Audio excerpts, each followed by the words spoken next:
It is that time of year, my AKAPADers. It's horror season. It's October. It's the 31 Days of Dread, where we do, on this podcast, AKAPAD, the Film Buff Podcast, that's me. We do one horror movie a day for the entire month of October. This year, it's nothing but black and white movies. Let's go. Jack the Ripper, 1959. I'm watching this. Very well made, well constructed, wonderfully acted movie. Incredible mystery. We hang the lantern early. There's a guy we think is Jack the Ripper. A little bit of a gotcha by the end. Jimmy Sangster. This is our screenplay. This is our screenplay artist. So I went through a lot of reviews and information about this, and some of them are on Wikipedia, by the way. And it's crazy. I'm thinking this movie was a little bit of a crown jewel back in the day. It wasn't. It got accused of being gruesome. I think some of the acting got praised, but the movie did so-and-so in the box office. Didn't move the world or do anything. But watching this movie, going through some of these reviews, the movie's from 1959, black and white. You guys know we live in 2025. I'm just saying to myself, am I doing some of the work of Jimmy Sangster and director Monty Bergman and Robert S. Baker? Am I doing their work right now? Am I the first person in history to see this movie for what it is? This movie, it's a near perfect. Do I dare call it a masterpiece? It's really close. And a lot of times I put the word masterpiece with movies that I feel have elements that just cannot be changed, that it cannot be transformed. The movie as is, it's a piece of work. It's a piece of art, if you will. The movie cannot be moved. It's a monolith. Apocalypse Now, Citizen Kane, Godfather 1 and 2, Jaws, Star Wars. You guys know a little bit. I mean, I would even put a movie like The Brutalist with that. Just to kind of pick something modern day. So Jack the Ripper, serial killer. And growing up, I want to say you knew about Jack the Ripper. I came from the world of comics. Alan Moore, the guy who wrote Watchmen, wrote Watchmen, other fantastic stories. He has From Hell, which is almost like this long form study. Eric Campbell is the artist on that. Long form study, dissection. That became a Johnny Depp movie, too, by the way.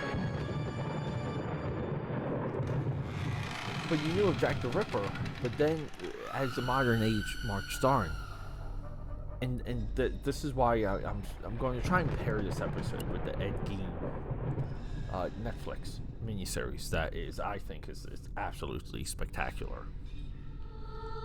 Society has grown accustomed. It's like a prophecy of natural born killers. We love serial killers.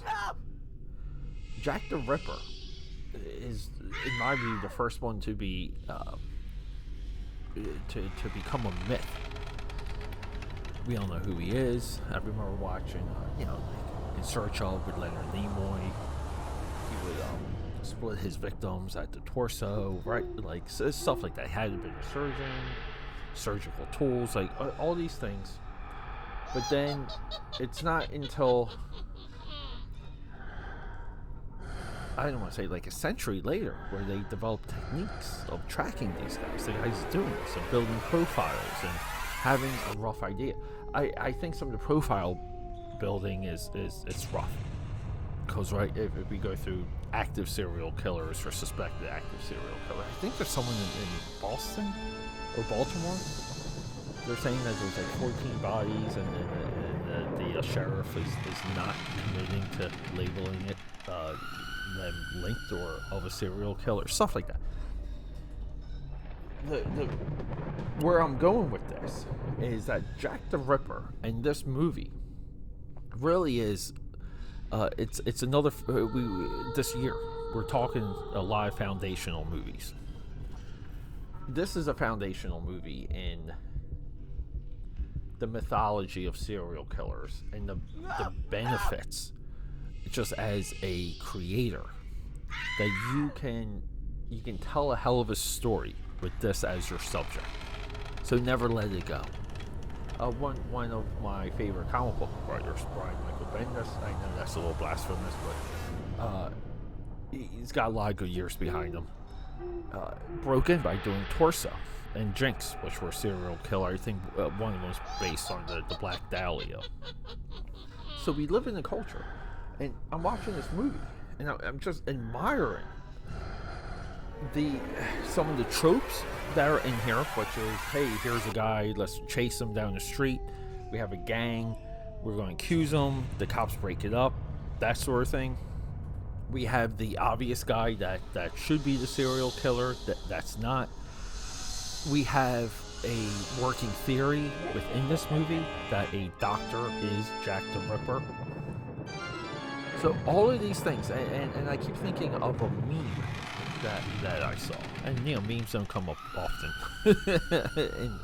in the 31 Days of Dread, but it's society or psychiatrists say that if you decompress or relax by watching serial killer documentaries, you're a sociopath, which I mean we can all relate to, but I mean AKAPADers, these stories and these individuals and the people around them are fascinating. I think this is a top level movie. I think the screenplay here by Jimmy Sangler should be studied. I think as a procedural piece of entertainment, this should be studied. I would say this is one of those like 0.0 movies that had a lot figured out. I don't think this movie gets enough praise. And we also live in a time where Jack the Ripper is just an old dude, like Billy the Kid, who is also like somewhat of a sociopath. But just old things. We want the new hotness. So, old movies portray things that are topical, but the movies age and the topics fade in time. That's a little bit where we are with this. But AKAPADers, this movie's available across stream. 1959, Jack the Ripper. Go check it out. I enjoyed this one a ton. Roll sound. Rolling. Sound production, take 2. Let's take this time real quick, AKAPADers, my fellow film buffers, and let's just go over the schedule. This is years in the making. This type of rollout I've been planning for years, but we're finally here. So here we go.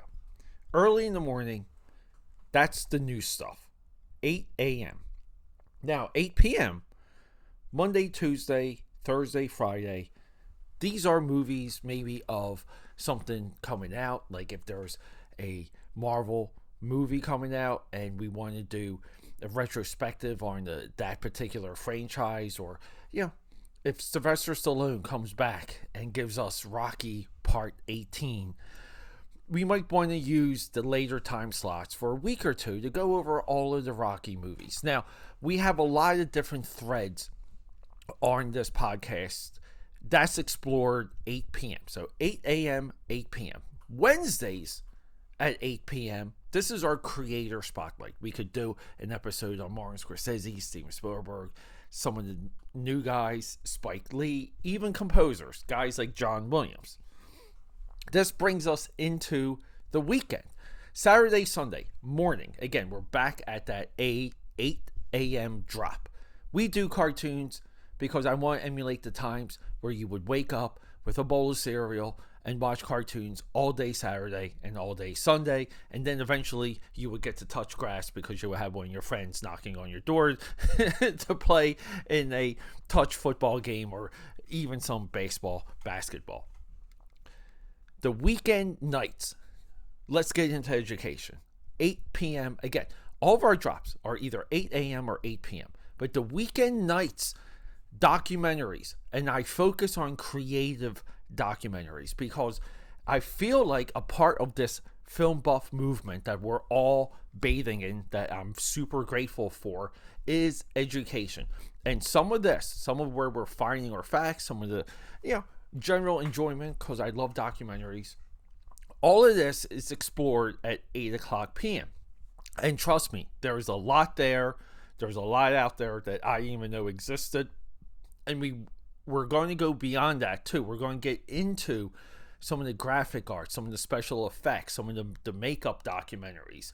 There's a lot to learn, and I'm so happy to bring you the 9 p.m. because you guys know I'm an autodidact. I am self-educated. Sure, I have some certifications. Sure, I spend time at the Art Institute of Philadelphia for animation. But in large, I'm a self-educated, self-made person that's connected to the weekend 8 p.m. drops. My AKAPADers, my film buffers, I hope to see you there for all of it. I love you guys, and rock and roll. Okay, that's a wrap.